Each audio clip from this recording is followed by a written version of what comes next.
seni güllerden, gecelerden, gündüzlerden, zülflerin oynan yerlerden kavanyan. Sana bakyan dil güllerden, aydan günün yıllardan, keteler ödüm ödümdün kavanyan. Kavanyan götten dilin, kavanyan ödgülürdün, kavanmayın dinlenim, söysem zorundun seni.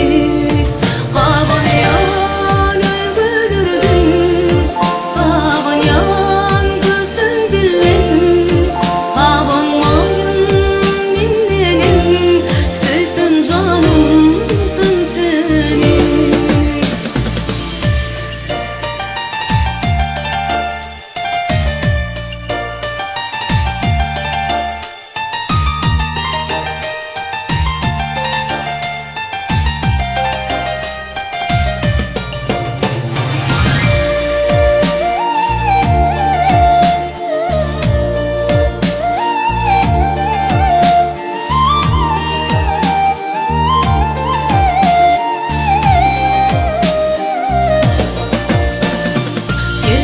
Mislertin yari, radıydır çekmene zari.